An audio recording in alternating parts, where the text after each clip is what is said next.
What's up everyone, this is Anthony from Anthony's Customs, and for this review we are looking at the Marvel Legends first appearance Spider-Man figure. A lot of people really like this guy, some people really don't care for it. I'm personally not a big fan just because I don't like the first appearance design so much.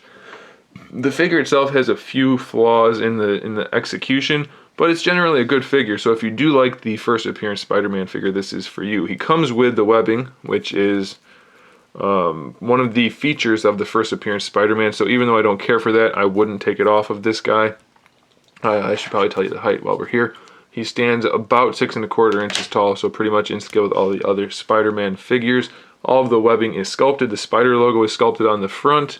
The spider logo is sculpted on the back. He does have a flight stand hole, and he is black and red, not blue and red, so make note of that. He has the infamous squinty eyes of the first appearance Spider-Man. Some people like it, some people don't. I'll leave that up to you to judge.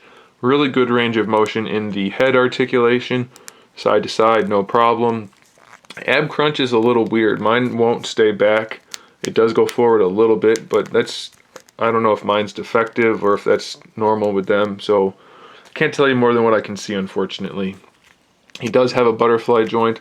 Doesn't really accomplish too much, but it is there. Standard ball hinge shoulder on top of that. Bicep swivel, double jointed elbow. Wrist swivel. Wrist hinge, and individual finger hinges.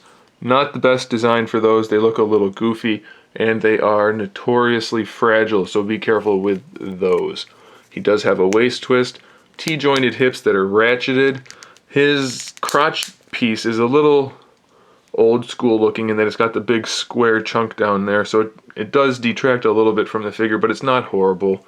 It's even ratcheted to the side, so it's pretty good range of motion actually, pretty good design for that. Just the shoulders and the ab crunch are what really... Why do I keep dropping stuff? The shoulders and the ab crunch are really the problem. Everything else works pretty well. Double hinge knees, boot swivel, ankle pivot going forward. Back, no problem at all. Toe pivot, could have been a little better, but it's not bad. And he does have a little bit of an ankle rocker. Not a bunch, but it is in there. So it's a fine Spider-Man. I do like the sculpting on most of it. It's just, I'm not a huge fan of the design in general, and then the lack of shoulder articulation, and then the lack of the ab crunch working. It's just not really my favorite figure, but it's not a bad figure. So if you do like it, or if you do like that design for Spider-Man, by all means, you get the figure, you'll be okay with it. Just don't expect it to be as good as some of the more popular figures. So there it is, guys. Thanks for watching. Stay tuned for more figure reviews, custom figures, and other good stuff. And in the meantime, keep collecting.